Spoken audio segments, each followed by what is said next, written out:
So we get a lot of questions about being a mentor. What does it mean to be a mentor? Will you be my mentor? Will I be your mentor? Things like that. Here's what I've learned about mentorship. Mentorship is not something you ask somebody to do. Like, will you be my friend? It doesn't work like that. When you find somebody you get along with, you share values, you share beliefs, you spend time with them, you get to know them, you develop trust, you're vulnerable with them, you open up to them, and you discover that you become friends. It's what happens. You start off as simply acquaintances. In my experience, mentorship is exactly the same. There were people who were much more experienced than me, who had wisdom that I didn't have, and when I would call them, they would take my calls. And when I would ask them questions, they would always take the time to give me answers. And over the course of time, they became my mentors, like they became my friends. And I remember one time I was with one of my mentors, Ron Bruder, an amazing guy, and I was leaving his house and I put my arm around him and I said, I'm glad you're my mentor.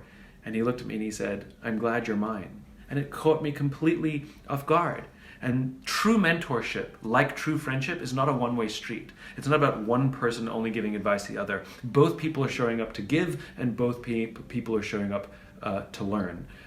But you can't ask someone to be your mentor, especially someone who's a total stranger, knock on their door and say, will you be my mentor, if they don't know you and you've never met them. It's like friendship. You cultivate a relationship, and if that person is always there for you and wants to see you thrive and succeed and believes in you, then perhaps they will become your mentor, like making a friend. So a lot of people write in and ask the difference between the question why and the why, as we talk about it, like start with why. The why is a purpose, cause, or belief, the underlying reason why we are motivated to do something, the reason a company exists, the reason why we're passionate for something. The question why aims to get at the same thing in a generic sense, like why do you do something? What's the underlying reason for that? That's why I called the why the why.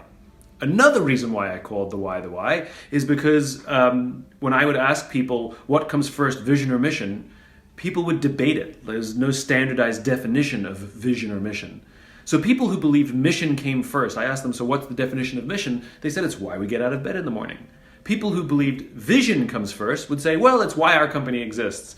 And whether it's brand or purpose, all these things, everybody gave me the same definition. Why? So that's why I called it the why. The question is, does your why change in time? The answer is no, it does not.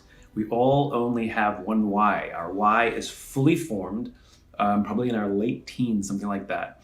The rest of our lives offer us opportunities to live in balance with that why or not. Now, the language can evolve for sure, but the basic idea, the basic sentiment of what the why is permanent.